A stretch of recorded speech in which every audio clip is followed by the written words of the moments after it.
মোবাইলে Google map on করাই ছিল, যদিও বাইক চালাতে চালাতে সেটা দেখতে অসুবিধা হওয়ায় সঞ্জয় মোবাইলটা রত্নাকে দেখতে বলল।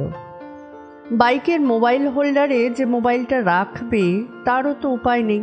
ঝিরঝির করে সেই কখন থেকে বৃষ্টি পড়েই যাচ্ছে, ছাতা ধরে রাখাও যাচ্ছে না, হাওয়া দিচ্ছে।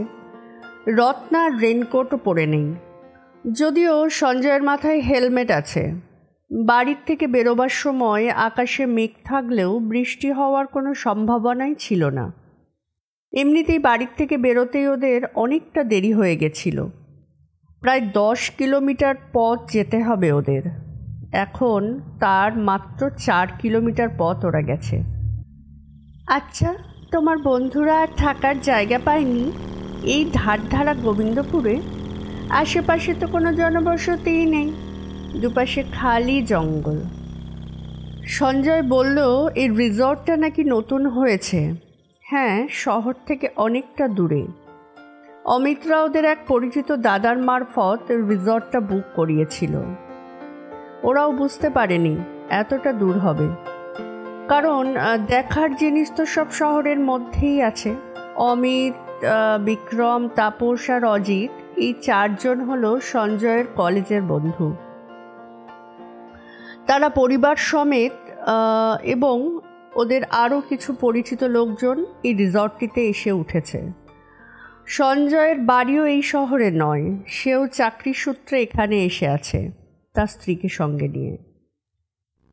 সঞ্জয়, এখনো 6 কিলোমিটার রাস্তা যেতে হবে আমাদের। বৃষ্টিটাও আমার আগের থেকে জোরে পড়তে শুরু করলো। রত্না যদিও মাথায় সালোয়ার কামিজের ওড়নাটা দিয়ে রেখেছে, যদিও তার বৃষ্টি খুব প্রিয়, আর তাই সে বৃষ্টির যে মজা সেটা নিচ্ছে ভালোই। আরও কিছুটা পথ যাওয়ার পর অমিত সঞ্জয়কে ফোন করলো এটা জানতে যে তারা আর কত দূরে, কতক্ষণ লাগবে রিসর্টে পৌঁছতে। ফোনে কথা বলে সঞ্জয় আবারও বাইকটা চালাতে শুরু করলো। বৃষ্টি আরও জোরে পড়তে লাগলো, সঙ্গে হাওয়ার বেগও বাড়তে লাগলো। রত্না ভালো রকমই ভিজে গেল, আর সঞ্জয়েরও এবার গাড়ি চালাতে একটু অসুবিধাই হতে লাগলো। কোথাও যে একটু দাঁড়াবে তার যে কোনো উপায়ই নেই। দূর দূর অবধি দুপাশে জঙ্গল ছাড়া আর কিছুই চোখে পড়ে না। হঠাৎ করেই রাস্তার ডান হাতে একটা ঘুমটি চায়ের দোকান চোখে পড়ল ওদের। বর্ষাকালে জলে ভিজলে বেশ ঠান্ডাই লাগে, তাই তারা ওই চায়ের দোকানে দাঁড়িয়ে 2 দুধ চায়ের অর্ডার দিল। দোকানে খদ্দের বলতে যদিও সঞ্জয় আর রত্না, আর কেই বা এই বৃষ্টির মধ্যে চা খেতে আসবে এখানে। দোকানের লোকটি সেরকম বড় একটা কথাবার্তা বলে না, যেটুকু জিজ্ঞেস করা হয় সে তারই উত্তর দেয়। আর তার একটি 9-10 বছরের ছেলে হঠাৎ করেই কিছু বাসনপত্র নিয়েই ওই বৃষ্টির মধ্যে রাস্তা পার হয়ে ওপারে একটা কলের নিচে বসে বাসন মাজতে লাগলো।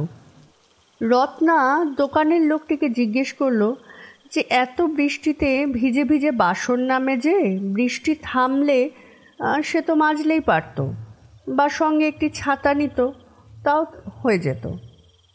সেই শুনে লোকটি খেঁকে গলায় বলল যে ও কিছু হবে না, তার ছেলের নাকি ওসব অভ্যাস আছে, আর যা করার এখনই করতে হবে, সময় পেরিয়ে গেলে নাকি হবে না।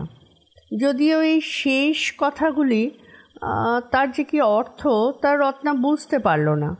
তখন সঞ্জয় আর রত্না নিজেদের চোখ চাওয়াচাই করল। এরপর রত্না সঞ্জয়কে ফিসফিস করে বলল, আচ্ছা, বাচ্চা ছেলেটা হঠাৎ করে কোথা থেকে এলো বলো তো? প্রথমে এসে ওকে তো দেখলাম না। সঞ্জয় তখন তাকে বলল, হয়তো দোকানের ভিতরে কোথাও ছিল, সে অত লক্ষ্য করেনি রত্না।